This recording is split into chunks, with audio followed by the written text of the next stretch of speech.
하시면서 셋째 주네요. 준비 찬송 하시면서 5월 셋째 주 예배를 시작하겠습니다. 찬송 541장 꽃이 피는 봄날의 왕 찬송하시면서 찬송하시겠습니다.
찬송가 242장 항무지가 종끝까지 그 이어서 579장 어머님의 넓은 사랑 찬송하시겠습니다.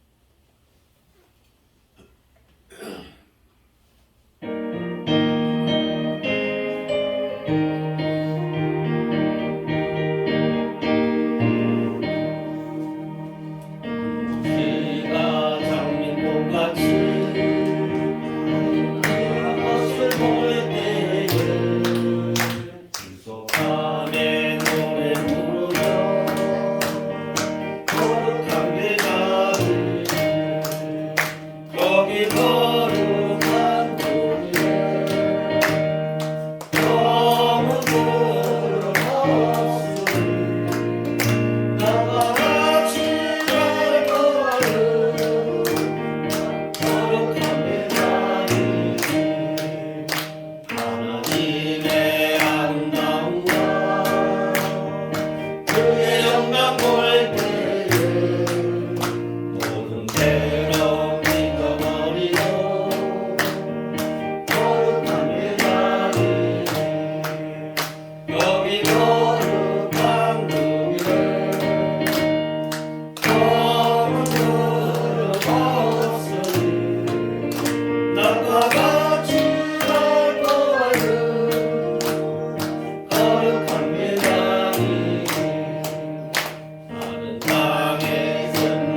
나를 감싸줍니다. 내가 울 때 어머니를 주께 기도드리고 내가 기뻐 웃을 때에 찬송 부르십니다. 아침 저녁 읽으시던 어머니의 성경책 손때 남은 오늘마다 모습 본 듯합니다.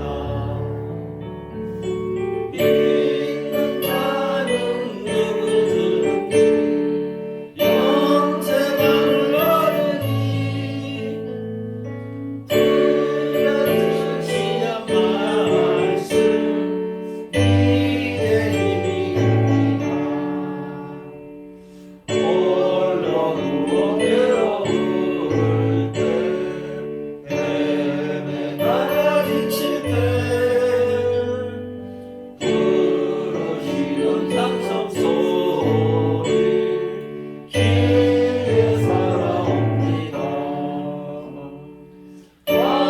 왕성에서 생물하고 황무지에 꽃피니 예수님과 동행하며 두려울 것 없어라. 온유하고 겸손하며 올바르고 굳세게 어머니의 뜻살들어 보람있게 살리라. 풍부한 세상에서 서른 삼사보다 생명식에 흐르고 길이 함께 살리라. 다 같이 신앙 고백하시면서 예배 시작하겠습니다. 천능하사 천지를 주신 하나님 아버지를 믿사 그의 아들 우리 주 예수를 믿사옵나니 이는 성령을 잉태하사 동일한 마리아에 나시고 원들의 불안을 말사하시고 거하게 해주시고 장사한 지 사흘만 죽은 자 가운데서 살아나시고 하늘에 올사 천능하신 하나님은 앉아 계시다가 저로서 사한 자와 죽은 자를 심판하시니 성령을 믿사오며 거룩한 공회와 성도가 서로나고 지혜를 사여 주시는가 몸이 살아나고 영원히 사는 것을 믿사옵나이다. 아멘. 찬송가 23장 많이 민회가겠습니다. 네, 찬송하시겠습니다.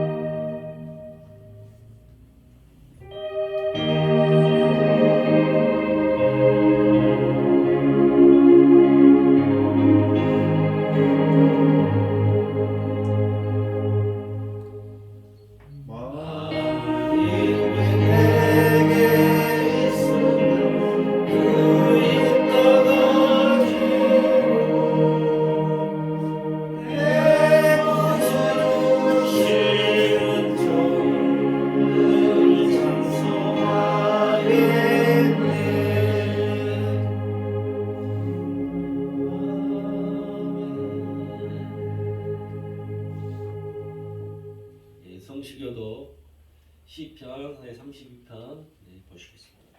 제가 먼저 입줄 읽겠습니다. 허물이 사함을 받고 자신의 죄가 가려진 자는 복이 있도다.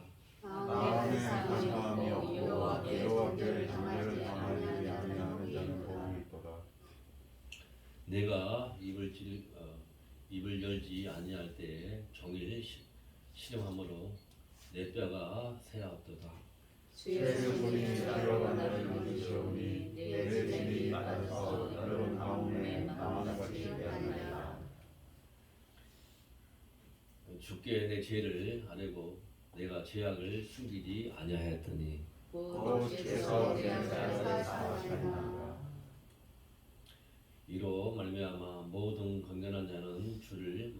기회를 얻어서 주께 기도할지라. 스스로 운항할지라도 내게 이르지 못하리라. 주는 나의 영신처요 한란에서 나를 보호하시고 구원의 너를 이루시리라. 너희 의인들아 여호와를 기뻐하며 즐거워할지어다. 마음이 정한 너희가 다 너희를 지켜라. 다 같이 합심 기도 드리는데 본인의 기도 제목과 교회에 의해서 같이 합심 기도 드리겠습니다.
만물을 사랑하시고 우리를 지키신 주 여호와 하나님 아버지, 가정의 날을 맞이하여서 우리 이름께 가정마다 주님 지켜주시옵시고, 또한 아버지 우리가 실로 주님을 믿는 그런 믿음 되게 해주시옵소서. 눈이 있으나 주님을 보지 못하고 귀가 있으나 주님의 말씀을 듣지 못하면 이 장애인과 똑같사옵나이다. 내 부모를 보지 못하고 내 부모 목소리만 듣는다고 하면 주님 어떻게 이 세상 살아가겠나니까. 우리에게 실로 주님을 볼 수 있는 눈을 주시옵시고, 주님을 말씀과 은혜를 줄 수 있는 길을 주시어서 우리가 이렇게 싸우고 주위에 부딪힐 때에 아들아 딸아 내가 네 앞에 있노라 외쳐 주시옵시고, 너의 기도를 내가 하노라. 그러하니 울지 마라, 힘들어하지 마라, 괴로워하지 마라 말씀해 주시옵시고, 우리가 길을 잘못 갈 때에 주님이 외쳐 주시옵소서. 그 길은 네가 가는 길이 아니고 이 밝은 길이 천국 갈 길이 오니 그 길을 가라.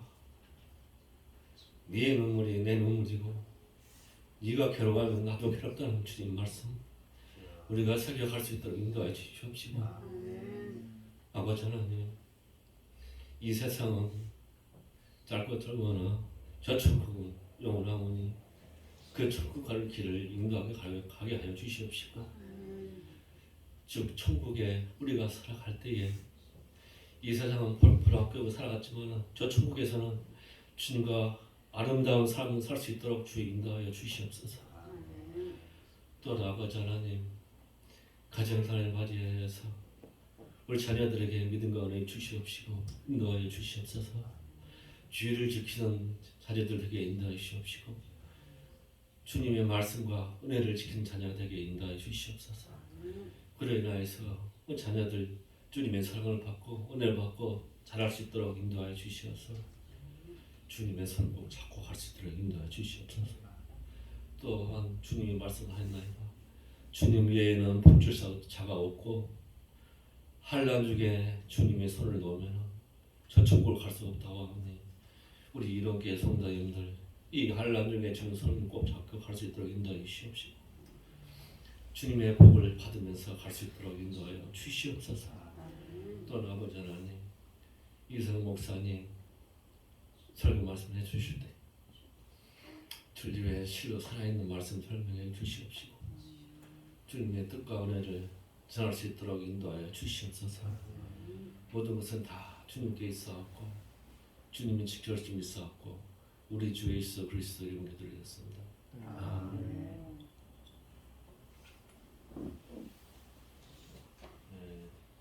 찬송가 446장 준인성님은 1절만 찬송하시겠습니다.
음행과 오가 더러운 것과 밤에 모든 너희 중에서 그 이름조차도 부리지 말라.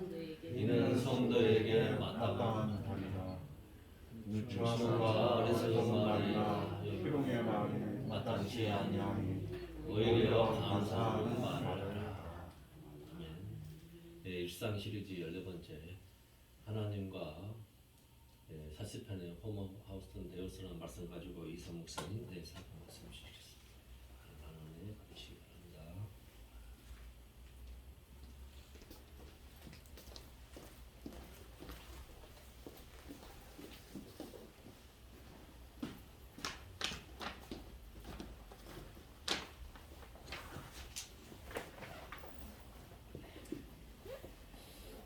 바로 말씀드리겠습니다. 수요일 때도 말씀드렸던 것처럼 오늘 이 내용을 일상 시리즈 좀 정리하고 바로 다음으로 넘어갈까, 이 내용까지 포함해서 원래 계획했던 걸 할까 고민하다가 그냥 진행하기로 했습니다. 신중하게 봐야 될 부분들입니다. 하나님과 사피엔스, 호모 데우스 이렇게 되어 있는데요. 이 사람은 우리가 지난주에 봤던 총균세라는 책을 썼던 그분입니다. 제가 다이아몬드라는 사람인데 이 사람의 내용을 가장 잘 이 시대에 맞게 잘 이어받았다라고 하는 사람이 이제 바로 오늘 이야기하는 책의 주인공인 유발 하랄이라는 사람입니다. 나중에 유발 하랄이라는 사람의 사진을 보게 될 텐데 되게 젊은 사람이고요. 유발 하랄이는 사피엔스라는 책하고 또 호모 데우스라는 책 그리고 또 이런 책을 통해서 입장이 진화론의 입장이에요. 그러니까 우리가 주의 깊게 일단 우리는 창조론이잖아요. 그러니까 창조를 기반으로 해서 모든 걸 설명해요. 창세기 1장 1장을 기반해서 설명하는데 이 사람은 그렇지 않구나 하니까 우리가 이게 걸러들어야 되겠구나 하는 것을 우리가 먼저부터 생각할 수 있어요. 그리고 이 사람이 근데 되게 신진학자인데 이 책이 굉장히 유명해졌어요. 그래서 지금 우리나라에서도 이 책을 이야기하면 되게 많이 아는, 방송국에서도 많이 초대하는 인기 강사거든요. 이 사람에 대한 이야기를 한번 우리가 짚고 넘어가자라는 취지입니다. 그래서 인류사를 크게 짚어가려고 해요. 그리고 이제 호모 사피엔스에서 호모 데우스, 호모 사피엔스는 우리잖아요. 근데 우리가 호모 데우스에서 데우스는 신이거든요. 신이 되려고 하는 인간이 대체되어가는 과정을 이제 설명하겠다고 하는 거예요. 도대체 어떤 얘기를 하는지 한번 들어봅시다. 그래서 이 두꺼운 책인데 처음에 이렇게 써 있어요. 인류사는 지식의 나무의 돌연변이가 낳은 인지혁명, 지식의 혁명에서 시작해서 농업혁명과 과학혁명으로 이끌어져 간다. 지금 현재는 과학혁명 시대라는 거예요. 그래서 진화의 단계로 설명해요. 그래서 요거 지식의 나무라는 요 말 자체가 선악을 알게 하는 나무잖아요. 그 말에서 따온 말이에요. 이 사람은 히브리 사람, 이스라엘 사람이에요. 예, 그래가지고 이 책에 뭐 가인과 아벨, 뭐 선악을 알게 하는 나무 이런 식으로 그 마치 인류의 역사가 그 창세기에 조금씩 담겨 있는 것처럼 설명을 해요. 물론 진화론적인 배경으로 있으니까 예 젊은 친구가 이런 생각도 하네 하고 이렇게 들어보시면 되는 거예요. 자, 이 말만 가지고는 뭔지 모르겠어요, 그죠? 하라리에 따르면 7만 년 전에 일어났다고 이제 상정을 하는 거예요. 인지혁명이 1만 2천 년 전에 있었던 농업혁명을 거치면서 이제 지금 현재는 농업혁명 기간 동안에는 돈, 제국, 종교라는 허구적인 실체를 믿게 했어요. 이게 허구적인 실체라고 해서 부정적으로 보지 않고 이 사람은 이게 인류를 하나 되게 했다라고 긍정적으로 봐요. 종교에 대해서도 긍정적이에요. 하나로 통합했다 인류를. 자, 그런데 지금 현재는 이제 과학혁명 시대예요. 이제 500년 전, 지금 한 500년 전에 시작했어요. 뭐 역사적으로 비슷하긴 해요. 그래서 지금은 인간의 생명을 DNA라고 여러분 잘 알잖아요. 생물학의 DNA가 아닌 자연과학의 알고리즘, 컴퓨터 프로그램을 할 때 알고리즘이라는 말을 설명하거든요. 그러니까 우리가 알고 있는 두뇌 데이터를 컴퓨터에 집어넣는 얘기하고 비슷한 얘기예요. 이런 거 요새 영화들도 많이 나오고 그러거든요. 그래서 유기체인 인간이 비유기체인하고 결합되는 사이보그적인 인간이 되어서 오래 사는, 장수하는 그런 인간 업그레이드의 시대를 간다는 게 이제 전체적인 요약이에요. 호모데우스, 사피엔스에서 호모데우스를 꿈꾼다 이런 이야기입니다. 예, 그래서 호모데우스라는 전혀 새로운 종이 출현하게 될 거라는 예측이지 현재는 아무도 없고요. 걱정하지 마시고 예, 지금 하나님께서 이거 다 보고 계시고 우리도 다 보고 있는데 현재 이런 이야기를 하는 사람이 있는 거죠. 호모데우스는 인간신이라는 개념으로 이제 이 사람이 책 제목으로 썼어요. 이제 과학 기술 문명이 발달하면서 인간이 신의 영역을 차지하게 되었다. 인간의 생명 연장이 신의 영역이었는데 생명 자체가 인간이 생명을 조절할 수 있는 차원에 이르렀다고 하지만 아직 이른 건 아니잖아요. 많이 연장됐어요. 많이 연장됐는데 더 많이 연장될 것이다 라는 이야기들을 하고 젊은 친구들 중에서는 이 이야기를 굉장히 진지하게 받아들이는 분들이 많이 있어요. 그래서 인간이 신의 영역에서 신적인 일을 하게 되지 않을까? 지금 500년 동안의 과학혁명 역사를 보니까 이거 가능하겠는데? 우리 넘어서겠는데? 이런 이야기예요. 한번 들어본 적은 없는 얘기니까 한번 들어볼 만 하겠죠. 봅시다. 그래서 이제 아까 했던 얘기, 그 지적 설계 법칙에 따라 성취되는 신세계, 그러니까 우리가 미래를 우리가 설계하자는 얘기예요. 과학적으로. 그래서 그 신세계는 극단적으로 데이터교라고 하는 인공지능 정보처리 시스템이 주도하는 세상이 될 거라. 이런 이야기는 뭐 AI 하면서도 들어봤죠. 이제 근데 그 AI 시대에 그 기계가 주도하는 시대가 아니라 인간이 그것을 주도하는 시대고, 데이터교라는 얘기는 이제 우리의 모든 경험이 결국 기억으로 남잖아요. 두뇌의 기억으로. 이것이 결국 인포메이션, 정보라는 얘기예요. 그래서 인포메이션이라는 제목을 가진 두꺼운 책도 있고 그래요. 근데 이거 관련해서 여러 잡다하기보다 좀 과학의 영역인지 아니면 이게 무슨 소설의 영역인지 하는 이런 이야기들이 지금 다양하게 있으니까 일단 놔두고, 일단 데이터교라는 말도 현재 없으니까 너무 걱정하지 마시고 이렇게 말을 하는 친구들 있는데, 자 대신 이 사람의 말만 보고도 이제 주의할 것 중에 하나는 그것이 모든 인류의 천국은 아닐 가능성이 있어요. 소수의 천국의 가능성이 있다고요. 첨단 기술의 발전으로 호모데우스의 시대가 되면 소수의 엘리트들이 초인적인 존재가 되는 거예요. 뭐 돈 있는 사람들이 할 거 아니겠어요? 자기를 막 뭐 바꾸든지 아니면 엄청 먼 영양제를 먹든지 뭐 인간 장기를 바꾸든지 해가지고 불멸과 행복과 신성을 획득하는 시대가 올 거라고 예측하는 거지. 예, 계속 누누이 얘기하지만 이게 지금 그러니까 이거 그 선악과 따먹을 때 그 욕심하고 지금하고 또 똑같이 가는, 정말로 이 세상 역사가 성경처럼 이루어지는구나 하는 사람들의 생각이 여기까지 왔구나 하는 거를 알 수 있어요. 그래서 유기적인 인간이 이제 기술 종교의 시대로 대치된다. 나머지 얘기를 좀 지나가고요. 그래서 첨단 기술로 업그레이드되어서 호모데우스로 진보하거나 혹시라도 요새 얘기하는 것처럼 여러분들도 이제 TV에서 하는 것처럼 만물 인터넷에 흡수되는 이제 인간의 존재가 없어지는 그런 시대로 갈지도 모른다. 그래서 트랜스휴먼 이런 얘기도 하거든요. 트랜스라는 말이 넘어서거든요. 인간 넘어. 인간 다음 뭐지? 트랜스휴머니즘 이런 이야기도 해요. 예, 하나님께서 계획을 해야지. 이거 도대체 사람들이 교만해져가지고. 근데 어쨌든 과거의 역사를 한번 되짚어보는 일을 이 사람이 하는데 보십시다. 그래서 현재는 그런 세상이 오면 인간 개개인은 하나의 칩으로 축소가 되고 인류는 그 칩이 온라인으로 연결된 시스템으로 감지될 수도 있을 것이다. 데이터 교회에 의하면 그런 얘기죠. 사피엔스 시대에 들였던 인본주의적인 정체성을 잃게 되고야 말 것이다. 참고로 이 글은 누가 썼냐면 이제 나중에 보면 이제 그 저자가 나올 텐데 그 총균세라는 책보다 이제 사피엔스라는 책하고 호모데우스라는 책이 일단 제목 자체가 좀 종교적이잖아요. 그래서 신학자들의 반론이 있어요. 우리나라 신학자들도 이거는 이제 좀 말을 해야 되겠다 해가지고 그 반론이 있어서 우리나라 신학자가 지금 그 유발 하라리의 글에 대해서 짚어나가는 글이에요. 제 글이 아니고요. 자, 그래서 그 우리나라 신학자가 본 글이에요. 감리교 신학자인데요.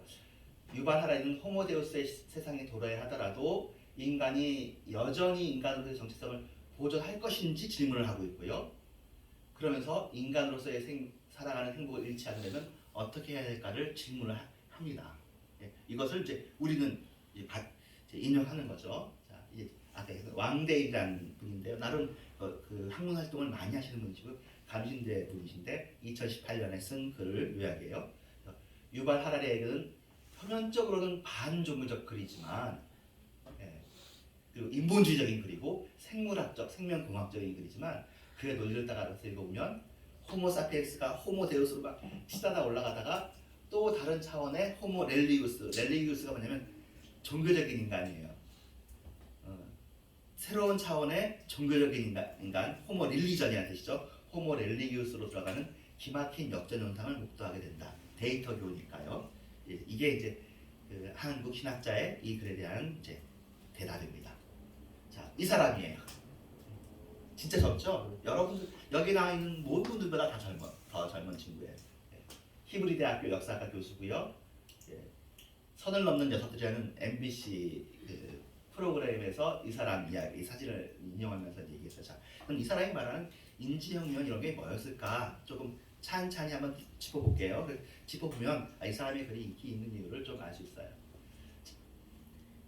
생물학 역사의 관점에서 보면 수십만 년 전까지 해도 지구상에는 다양한 인류가 살고 있었다라고 현재는 전제되어지고 있습니다. 그러니까 우리는 이제 오스트랄로피테쿠스에서 쭉 우리로 연결된 것처럼 보잖아요. 근데 그 인류학에서는 여러 후보 인류가 있었다고 본다고 해요. 그리고 여러 후보 인류 중에서 참고로 네안데르탈인 같은 경우에는 우리가 경쟁적인 인류였다고 봅니다. 근데 네안데르탈인이 무슨 이유로든지 우리 인류에게 흡수되고 또는 없어지고 도태되고 현재 호모 사피엔스가 남았다라고 보는 견해가 현재는 되게 우세적인 견해예요. 더 발굴이 되어지고 또 새로운 패러다임이 나오면 모르겠지만 현재 그러거든요. 그런 얘기예요.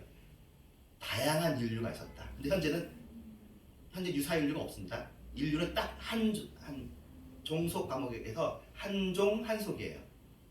딱 그 다른 유인원들만 해도 비슷한 종의 속에 여러 종이 있는데 사피엔스 종만은 다 없어요. 그래서 요거 없어지는 것도 여기는 안 썼지만 이게 유발 하라리의 상상력에 의하면 우리가 이제 아벨을 죽인 가인이라고 보는 거예요. 형제 죽이는 유사 인류들을 죽이는 그러니까 그 성경의 상상력을 가지고 오는 거죠. 참고로 인류학에서도 그런 이야기가 있었대요. 호모사피엔스가 네안데르탈인을 무차별 학살을 해가지고 죽인 게 아니냐 그렇게 보는데 지금은 그 이론에서 이제 좀 더 평화적인 이론으로 바뀌어지고 있고요. 지금 현재 그러니까 유럽 사람이 네안데르탈 유전자를 좀 많이 가지고 있어요. 우리나라 사람들보다, 동양 사람들보다. 아무튼 이런 이야기도 있어요. 그러니까 이런 것들을 근거로 해서 지금 이야기를 하는 건데 더 진도를 나가야죠. 근데 현재 우리인 호모사피엔스 사피엔스만이 지구상에서 살아 번성하게 된 이유는 무엇이냐면 우리가 머리가 트이기 시작한 거예요. 머리가 대뇌가 커지기 시작했어요.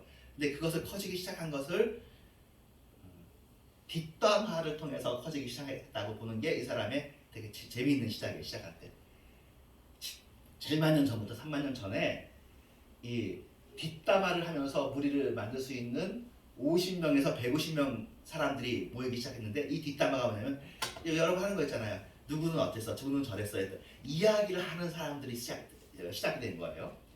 그래서 이 이야기만 하는 거 아니야. 이 이야기 속에 거짓말까지 하는, 허구를 만들어내는, 상상의 짓을 만들어내서 무리를 만들어낼 수 있는 수가 50명에서 시작해서 150명, 1000명 이렇게 커지기 시작했다는 거죠.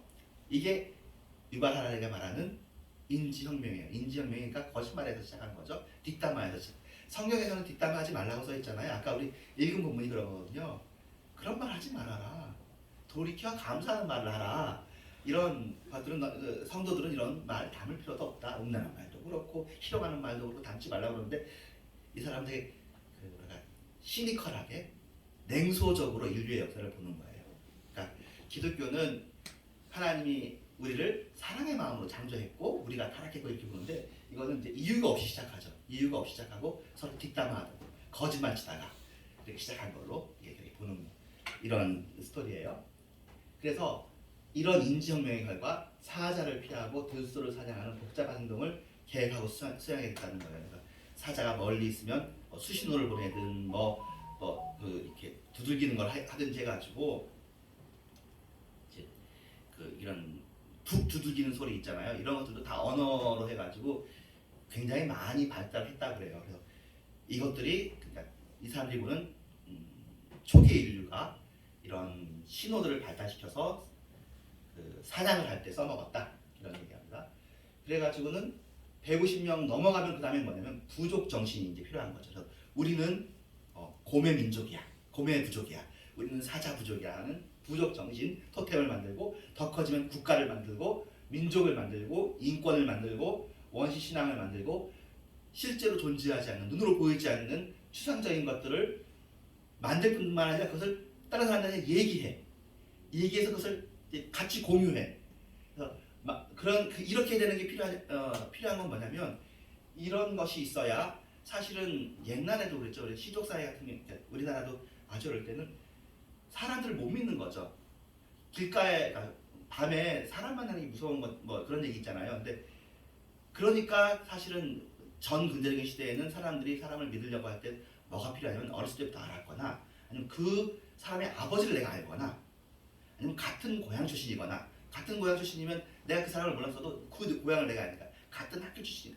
그래서 우리나라에서 학맥, 학연, 지연 이런 걸 했던 게 사람을 못 믿어서 그러거든요. 우리 다음 세대들은 그런 게 없는 게, 그런 거 없어도 우리나라라는 나라를 믿는 거야. 근대성을 믿는 거야. 그래서 이제 어느 정도 하면은 이제 믿어주는 거죠. 아직도 우리나라는 그게 없으니까 대학 출신으로 보기도 하고, 그래서 어떻게든 나하고 그 사람을 아는 것을 형성해야 신뢰를 형성할 수 있거든요. 근데 지금은 많은 낯선 사람들끼리도 공감과 협력이 가능해진 것이 이 인지혁명 때문에, 신뢰라는 것을 형성할 수 있기 때문에 되었다고 얘기하고, 이 얘기는 지난 시간에 계속 얘기했던 것들 중에 하나예요. 농업혁명을 해요.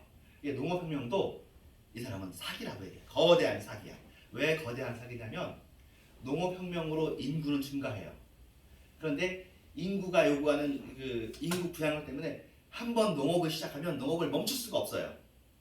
목축을 하다가 농업으로 넘어가잖아요. 그 농업이 사람을 많이 필요로 해. 그러니까 계속 사람을 많이 낳아야 돼. 근데 농업이 가끔 흉년도 들고 하면 많이 죽어. 때로 죽어. 전염병도 많아. 그런데도 어쩔 수가 없어. 그리고 이거 농업을 하려면 중국에서도 많이 했지만 치수를 해야 돼. 물을 잘 다스려야 돼. 범람하는 거. 그래가지고 결국에는 왕을 필요로 해. 관리를 필요로 해.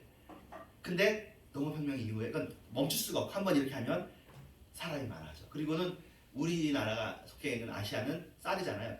쌀이 이 농업혁명 중에 아주 1등이에요. 단위 면적 중 생산 그 열량 생산성이 1등이래요. 밀보다 더 좋아. 쌀을 못 심어서 유럽은 밀을 심은 거라고 해요. 우리나라도 사실은 쌀에 푹박한 게 간당간당이야.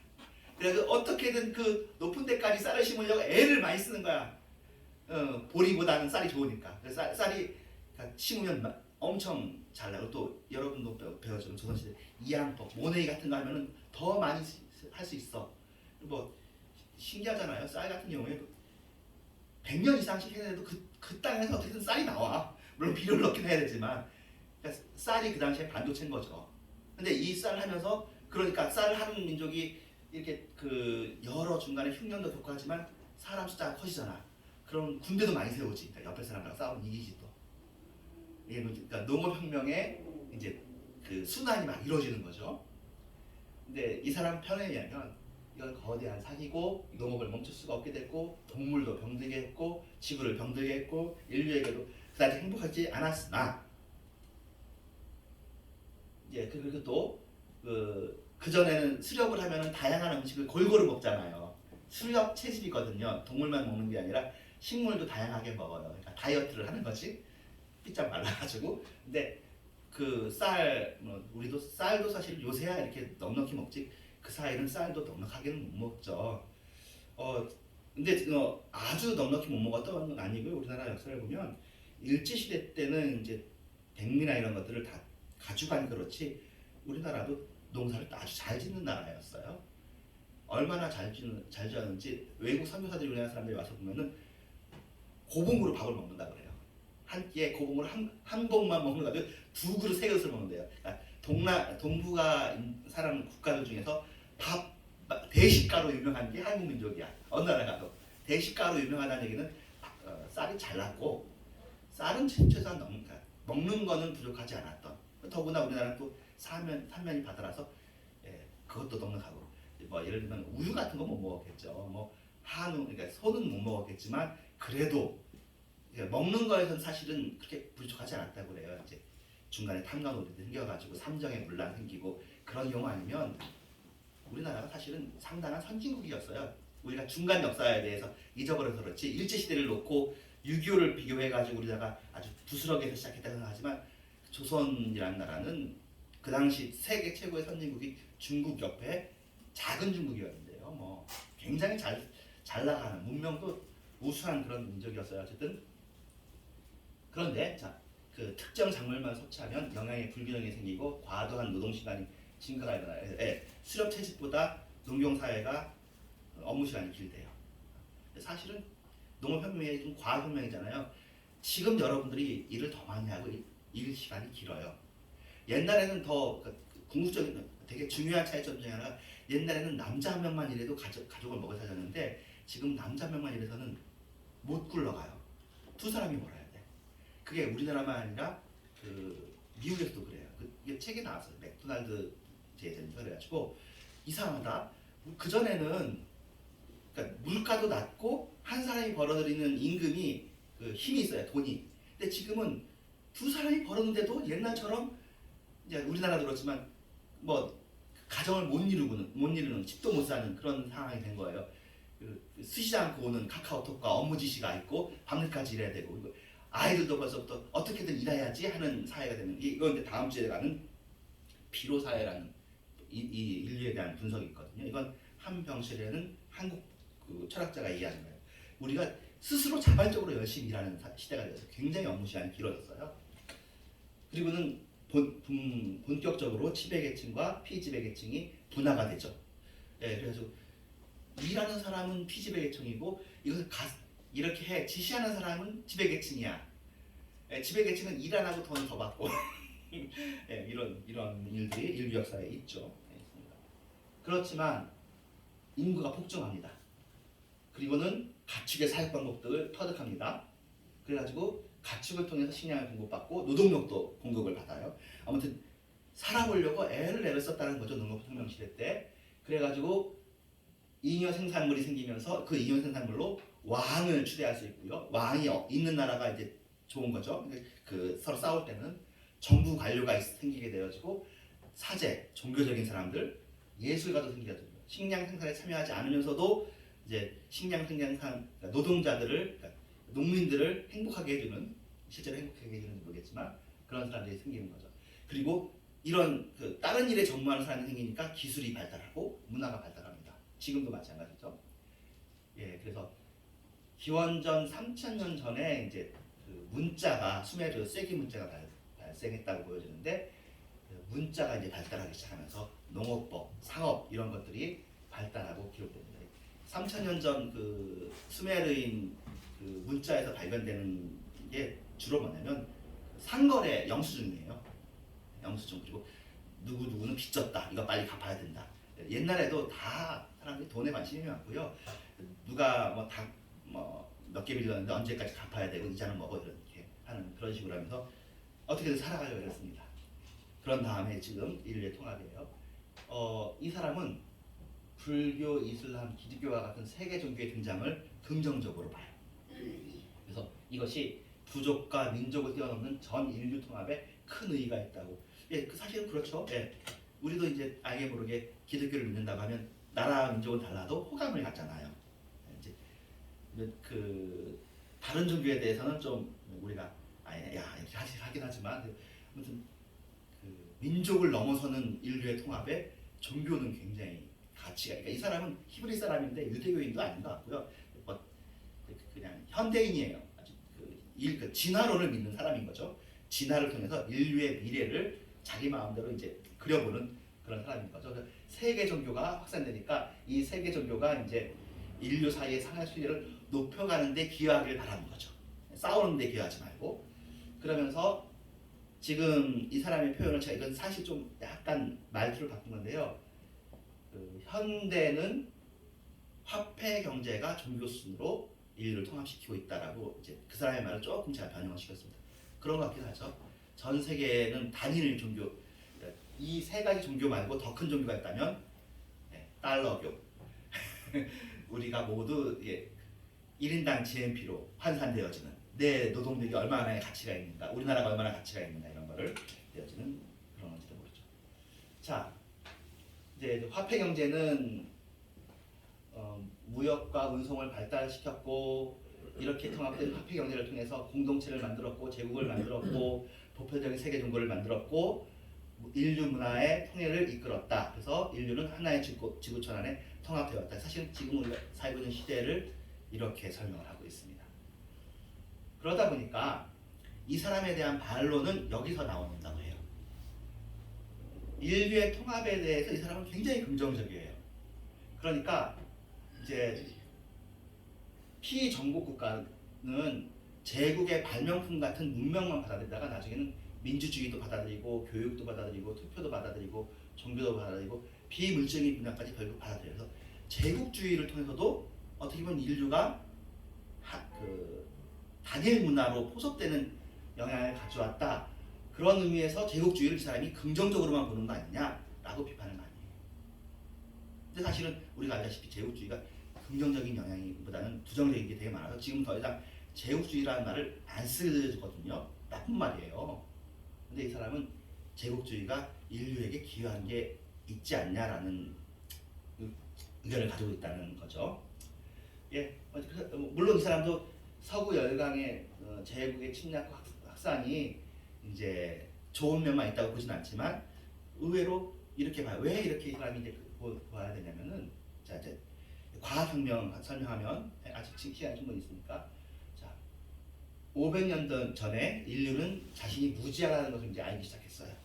그 전에는 이제 사실은 이전에가 참 아이러니한 것 중에 하나는 이제 이 사람은 하고 다르게 나중에 이제 다음 주 하고 그 다음 주에 볼 분들은 기독교가 현대 문명에 기여했다고 보는 사람들이 있는 반면 어떤 사람들은 기독교는 문명의 반대자라고 보는 사람도 있거든요. 문화와 관련해서 이 사람은 조금 어떤 경향이 있는지 모르겠어요. 여러분 생각은 어떤지요? 어쨌든 500년 전 과학혁명을 통해서 물리학, 수학, 과학혁명이 일어났고요. 신무기의 개발이 일어났고 의술이 발달했고 정복전쟁이 반복되었습니다. 코르테스와 피사로의 아즈텍과 잉카 정복 과정을 이래 인류는 지식과 과학기술, 체계화된 시스템의 존재 여부에 따라 그를 가진 민족은 지배계층이 되고 그를 갖지 못한 민족은 피지배계층으로 전락되는 제국주의의 시대를 맞게 됐고요. 코르테스와 피사로의 아즈텍과 잉카 정명 이 이야기가 총균세의 제일 첫 이야기이기도 해요. 남미 정복, 스페인에 의한. 그래서 지금 현재는 과거 수백 년의 진보를 합친 것 이상으로 지금 매우 빠르게 성장하고 있어요. 불과 2세기 만에, 200년 만에 그전에는 가족과 공동체가 수행했어야 되는 역할을 빠르게 국가를 통해서 때는 시장을 통해서 이루어지는 방향으로. 그러니까 이게 그 가족만이 가족을 돌보는 건데 이제 그 가족 돌봄이 공공 영역으로 사회복지 영역으로 가잖아요. 이런 것들을 설명하는 거예요. 그런 다음에 호모사피엔스는 세계를 정복할 것이라고 보는 거고요. 희망 이 작자의 희망사항인 거죠. 세계에 의미를 부여할 것이라고 보는 거고요. 근데 지배력을 잃게 될 것이라고까지 생각합니다. 자, 21세기 지금 우리가 살고 있는 시기는 경제 성장과 과학 기술을 통해서 기아, 역병, 전쟁을 통제할 수 있게 된 시기다. 이제는 짐승 수준의 생존 투쟁에서 인류를 건져올린 다음에 인류를 신으로 업그레이드하고 호모사피엔스를 호모데우스로 바꾸는 것이 우리의 사명이라고 얘기해요. 여기 기아, 역병, 전쟁 중에 역병은 이것을 때 아직 코로나 없었고요. 전쟁은 이것을 때 아직 그 소련에 의한 우크라이나 침공 같은 게 없었어요. 그러니까 사람들이 이 사람은 데이터교 얘기하듯이 합리적인 사람이라고 생각하는 거죠. 합리성이 과연 어느 때까지 갈지 계속 이 사람 뜻대로 발전될지는 이 사람의 예측인 거죠.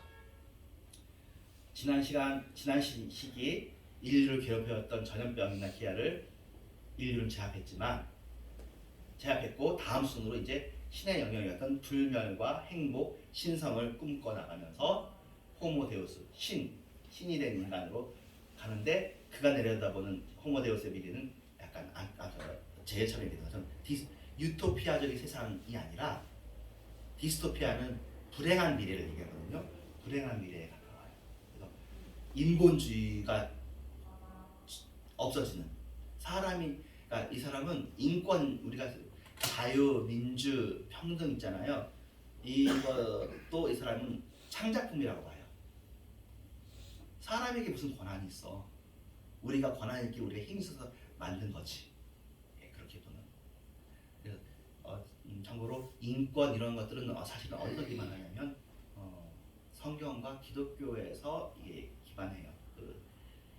우리나라에서도 TV 프로그램 중에 알뜰 신잡이라는 TV 프로에서 정재승이라는 사람이 얘기했던가 아마 그랬던 것 같아요.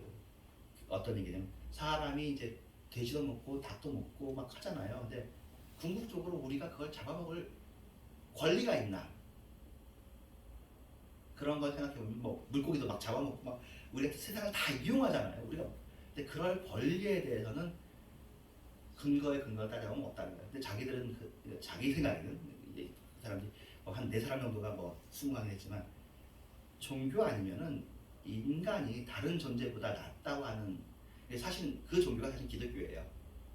여타 종교 중에 기독교가 인간이 하나님의 형상이고 하나님께서 이 세상을 다스리고 정복하라고 하고 노아 홍수 이후에 우리에게 먹을 것을 주는 장면이 나오잖아요. 그전에는 에덴 동산에서 마음껏 먹지만 선악과 먹지 말라.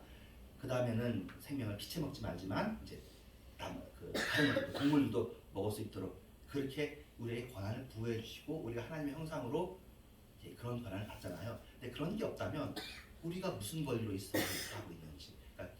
그러니까 사실은 이런 식의 진화론이나 과학주의로 가면 외계인이 와서 우리를 죽여도 할 말이 없죠.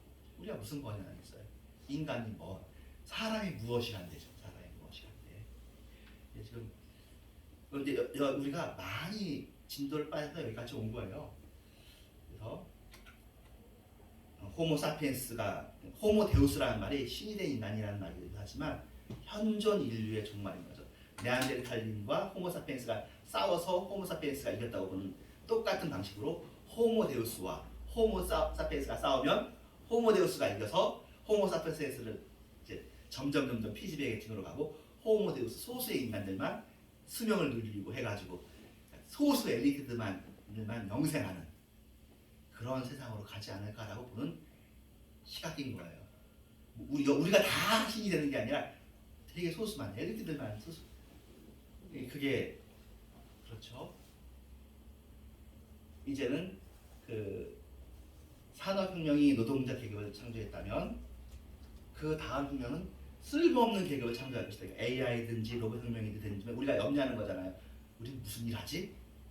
이 무슨 일 아무 일도 하지 않는 우리들을 이 문명이 살려둘 것인가? 우리를 보존해 줄 것인가? 우리가 필요한가? 인류는 그 AI가 완성되고 로봇 혁명이 완성된 그 시대에 인류는 이제 왜 필요한가 하는 건데 이게 지금 논쟁으로만 그렇지 당장 이루어질 일도 아니고 그렇게 하는 건데 생각해 볼 만한 이슈이긴 한 거죠.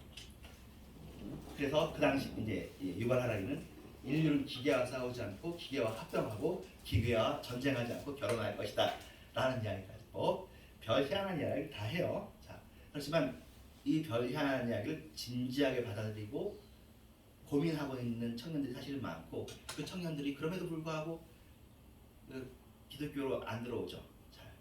왜냐면 기독교는 도무지 이런 이야기도 모르고 이 세상에서 미래에 대해서 고민하는지도 모르고 그저 그냥 덮어놓고 믿으라고만 하는 것처럼 여겨지니까 우리도 한번 같이 고민해 보자는 거죠. 지금까지 했던 말이 전혀 근거 없는 말처럼 보이진 않잖아요. 나름대로 고민을 하는 흔적인 거거든요. 인류는 이렇게 왔고 앞으로 어떻게 갈까? 우리는 앞으로 어떻게 할 것인가? 어떻게 갈 것 같은가도 있고 어떻게 가야 하는가도 있는 건데 당위가 있고 이제 이 부분에서 사실은 이제 교회가 전혀 말을 못 해주고 있고 우리가 좀 침묵하고 있는 편인 거죠. 여러분 그래서 잠깐 이쯤에서 여러분에게 제안하는 것 중에 하나는 이 친구 이제 사실은 이어령 씨라고 얼마 전에 죽으신 분 계시는데 이제 이분이 우리나라에서 되게 머리가 좋으신 분이고 인문학적인 천재인데 이 사람이 자기 딸하고의 관계를 통해서 이제 예수를 믿게 되어지고 그래서 책 제목이 지성에서 영성으로라는 책을 쓰고 한참 기독교적인 글을 쓰시다가 이제 얼마 전에 돌아가셨거든요. 김영석 씨라고 이제 우리나라에서 또 역시 철학에서 또 앞서가시는 100세가 넘으신 분인데 이분도 어렸을 때 예수 믿는 것을 이야기하고 지금도 이게 좀 지식과 지식을 더 하고 난 다음에 그 기반에 믿음이 있다라는 얘기들을 합니다.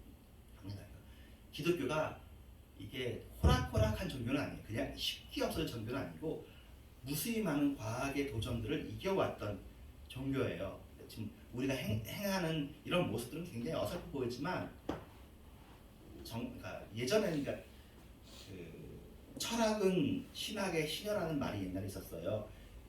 과학은 철학 다음이죠. 신학, 철학, 과학 이렇게 되어 있는 거거든요. 근데 실제로도 인식론적으로도 그래요. 그러니까 과학은 이제 눈으로 보이는 것, 철학은 눈으로 보이지 않는 것. 근데 신학은 어떻게 보면 이유를 묻는 거거든요. 궁극적인 이유. 나는 왜 여기에 있는가에 대한 질문을 철학에서 물론 나름대로 대답을 해서 실존주의도 얘기하지만 신학은 그거에 대한 대답을 해줘요. 물론 과거에 했던 대답은 되게 어설펐죠. 신화적으로 대답을 했으니까. 근데 기독교가 과연 그렇게 지금도 신화적으로 대답하는 것이 맞는가? 이 과학시대 사람들에게 합당한 방식으로 대답해 줘야 되지 않는가? 물론 제가 그 답이 있다는 얘기는 아닙니다만 이 시대에 우리가 청년들을 생각한다면 이 일에 좀 좋은 대답이 나오도록 우리가 기도할 필요가 있는 것 같아요. 하나님, 이 시대 청년들의 지식 세계를 이런 이야기들이 이런 이야기를 모르는 청년들도 있고 그냥 다르게 하는 청년들도 있겠지만 이 시대 청년들 중에서 좀 머리 좋은 청년들은 이 얘기를 다 알고 있는 거거든요. 그 친구들이 이제 앞으로 정치, 경제, 사회를 이끌어갈 텐데 미국도 마찬가지고요.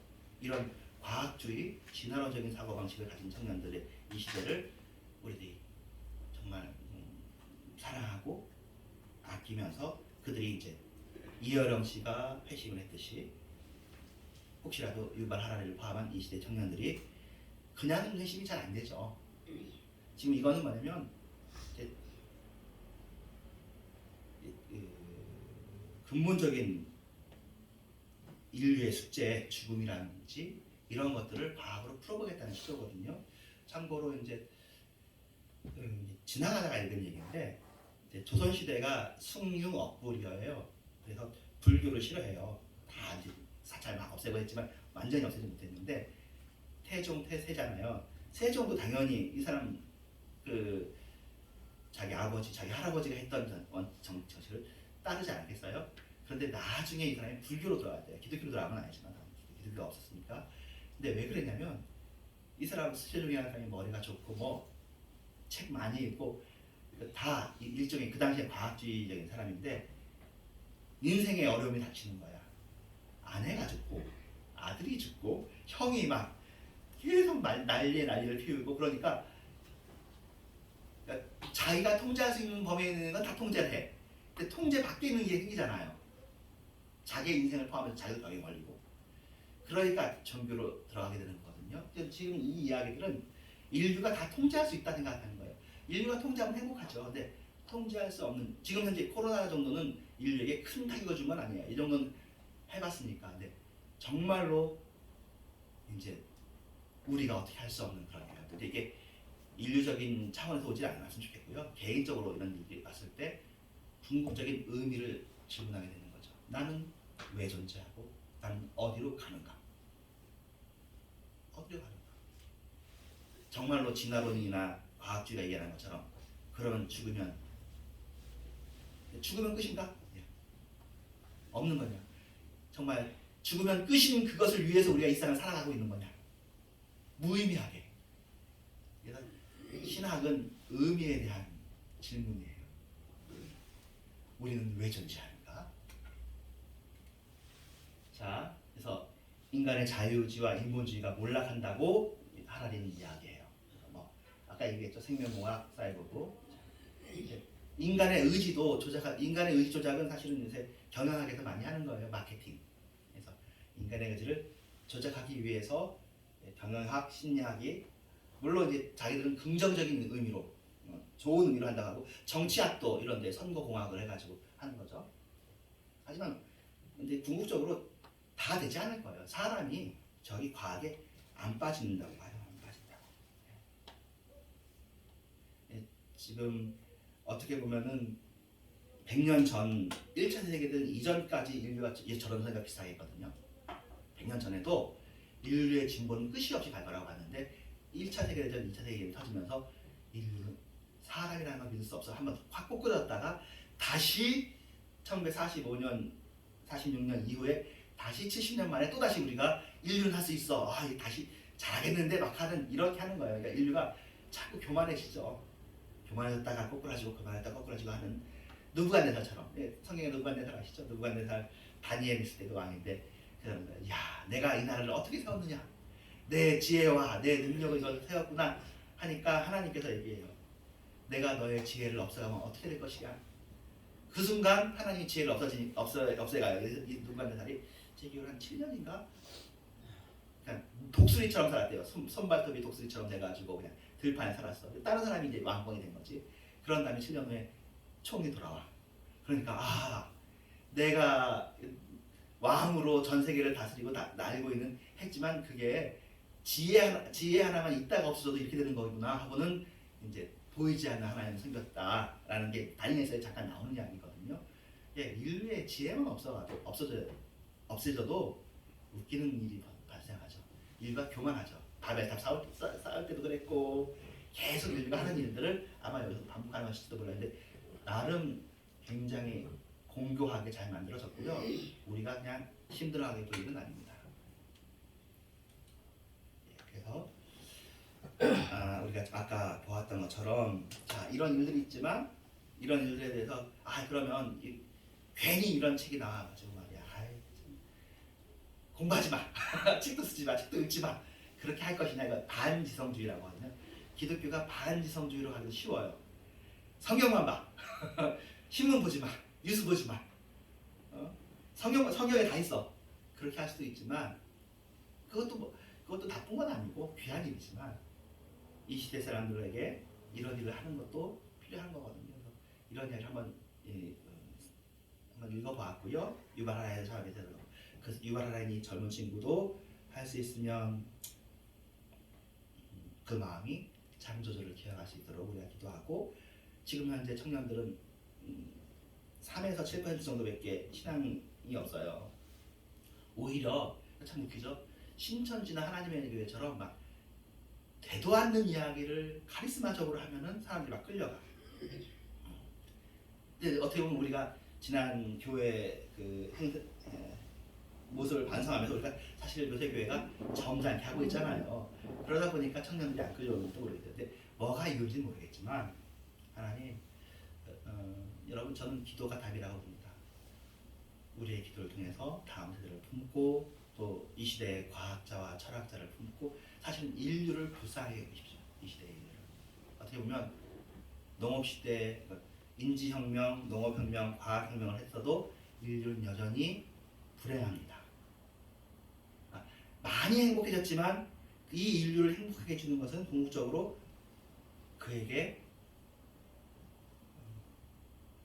영혼을 사모하는 마음을 주셨는데 영원할 수 없잖아요. 영원히 성령 안에서 예수의 약속에 의해서 천국이 확보되어지고 그래서 바른 일을 하고 이런 것이 사실은 인간의 영혼에 매우 합치됩니다.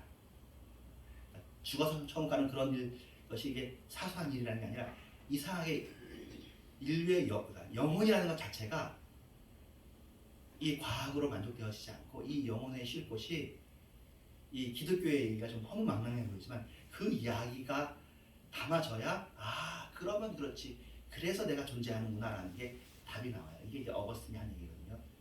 하나님 안에서 내가 쉰다고. 우리의 욕심이 이 기독교 안에서 그러면 그렇지 하고 쉬어지는 거예요. 우리의 욕심, 그러니까 세상적인 욕심까지 다 포함해서 말하는 거예요. 그러니까 기독교가 많은 모순도 포함하고 있지만 기독교가 다 대답하지 못하는 것도 많지만 그럼에도 불구하고 이 세상에 있는 악의 존재나 불행의 존재에 대해서도 그래도 기독교의 대답이 확고한 사람들에게는 하는 게 생겨지는 거거든요. 기독교마저도 없다면 진짜 뭐 정말로 답이 없는 이 세상을 사는 거예요. 그러면 힘이 최고죠 뭐. 눈에 보이는 게 다죠. 근데 사실 기독교가 사실은 인류 역사를 여기까지 이끌어왔다고 볼 수 있어요. 가인과 아벨의 싸움 같은 그 폭력의 이유를 지금까지 이끌어온 건 보이지 않는 것을 바라보면서 끝까지 희생하고 헌신하는 그런 사람들이 여기까지 그런 문명이 여기까지 이루어져 왔고 그것이 이제 다다음 주에 얘기할 르네 지라르의 설명입니다.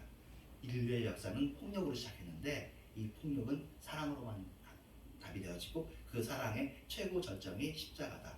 인류의 모든 이야기들은 다 폭력을 감추고 있다. 근데 이 폭력을 다 가짜 종교로 만들고 있는데 진짜 종교 중에 뭐 대부분이 다 가짜 종교인데 특별히 막 불교도 얘기하는데 진짜 종교는 기독교뿐이다. 이것은 거짓말을 하지 않는다라고 이야기하거든요. 그래서 르네 지라르가 얼마 전에 돌아가셨어요. 프랑스 사람인데 그런 얘기들도 있어요. 다음 주에 이제 피로 사회에 대해서 얘기하고 그 다음 주에는 르네 지라르라는 사람이 얘기한 기독교가 인류를 구원한다. 기독교만이 인류 문명의 대답이다라는 이야기를 하면서 이제 그 일상 시리즈는 이제 2주만 더 하고 일단 마치도록 하겠습니다. 기도하겠습니다. 하나님 감사합니다. 주님 사랑을 찬양합니다. 주님밖에 없습니다. 주님밖에 없습니다. 우리가 뭐 사실은 예수를 믿으면서도 우리가 질문이 많고 고민도 많고 뭐 내가 딱 원하는 식으로 내가 원하는 시기에 주님이 역사하시는 것도 아니고 내가 원하는 방식대로 주님이 역사하시는 것도 아니고 그러니까 주님이 내 수하에 계시지 않고 내가 오히려 주님의 수하가 되어서 그러니까 주님의 뜻을 알지 못한 주인의 뜻을 알지 못하는 종이 되어져서 이상하다. 우리가 주인의 뜻을 따라 하긴 하는데 주인의 모든 뜻을 다 알지 못하는 시키는 것만 하고 있는 움직이는 그런 우리들입니다. 그렇지만 그렇게 하면서 하나님의 하나님 되심을 우리가 인정하고 존중하기를 원합니다.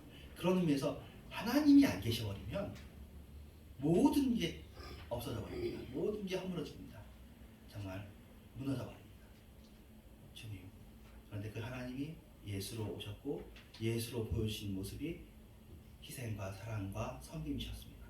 그래서 그 예수님 물론 이상하죠. 그런 예수님 이 세상을 다스리시는데 세상에 왜 이런 일들이 있지 하는 게 여전히 이해가 안 되고 이 세상에 왜 천국이 안 되지 않는 게 여전히 이해가 안 돼서 하나님 능력이 좀 제한되시나 그런 생각이 있지만 성경이 말하는 것처럼 하나님의 손이 짧아서 그렇지 않다고요. 이게 아니 다 이해되지 못하는 것들을 다 그 질문을 가지고 천국에 가져갈 것이며 그래서 그 질문들이 순교자의 피의 나온 분량에 대해서 천국에 가겠지만 궁극적으로는 모든 큰 질문에 대한 대답으로서 하나님이 이 세상을 창조하시고 이 세상을 다시 회복하실 것 그리고 우리가 예수 그리스도의 피로 거듭났다는 것들이 너무나 만족스러운 대답이긴 합니다. 주님, 이 이야기 속에서 우리가 살게 하시고, 물론 이러면서도 우리가 이 세상을 또 차지하려고 번영신학도 해보고 하지만 번영신학이 되는 사람은 되고 안 되는 사람은 안 되는데, 궁극적으로는 하나님 뜻대로 사는 것이 우리에게 옳기 때문에, 그것이 우리에게 바르기 때문에 우리가 사는 것이지, 이런 모든 것들 속에서 우리 속에서 성령이 친히 스승되셔서 우리를 이끌어 주시고 예수님 안에서의 참된 평안, 영원한 평안, 영원한 안식이 늘 우리를 감사하게 하여 주시옵소서. 감사하고 예수님의 이름으로 기도합니다. 아멘. 예, 오늘은 이야기를 길게 했어요. 헌금송은 1절만 들고 뒤에 안 들어가요.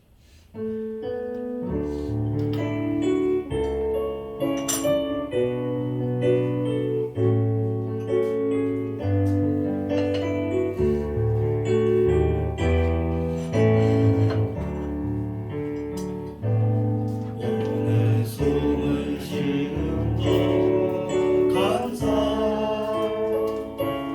나를 구원하신 것 감사, 내 뜻대로 안 되고 주가 인도하신 것 모든 것 감사, 내게 주신 모든 것 감사, 때로 가져가신 것 감사, 내게 고난 주셔서 주 뜻 알게 하신 것 모든 것 감사, 주님 감사해요, 주님 감사해요, 내가 여기까지 온 것도 은혜입니다. 주님 감사해요, 주님 감사해요, 내가 사랑하신 주 사랑 감사합니다.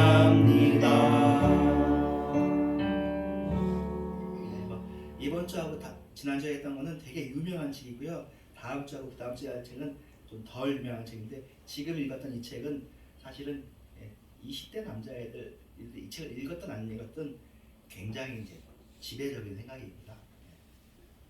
꼭 이대로 생각하지는 않더라도 이런 생각들, 좀 약간 허무주의적이고 진화론적이고 이런 생각들이 지배하고 있기 때문에 이 시대 속에서도 기독 청년들이 또 살아나기가 쉽지가 않아요. 정말 기도와 사랑이 또 우리의 돌봄이 필요합니다. 우리가 살던 데보다 더 힘든 세대를 또 살고 있습니다. 예, 헌금 기도하고 주기도문 하고 축도합니다. 하나님 감사합니다. 주님께서 우리를 붙잡아 주셔서 우리가 헌금을 드렸습니다. 주님께서 주신 은혜 늘 감사드리며 늘 헌금하는 생활하게 하여 주시옵소서. 예수님의 이름으로 기도합니다. 아멘. 하늘에 계신 우리 아버지여, 이름이 거룩히 여김을 받으시오며 나의 마음없이 내 자리에 들어주는 것 같이 나의 삶을 주옵소서. 오늘 일어나는 음식을 주옵시고 우리가 우리의 죄를 사하여 주는 것 같이 우리 죄를 사하여 주옵시고 음식을 주지 말게 하옵시고 다만 하게서 없소서. 대개 나라와 권세와 영광은 아버지께 영원히 싸움나이다.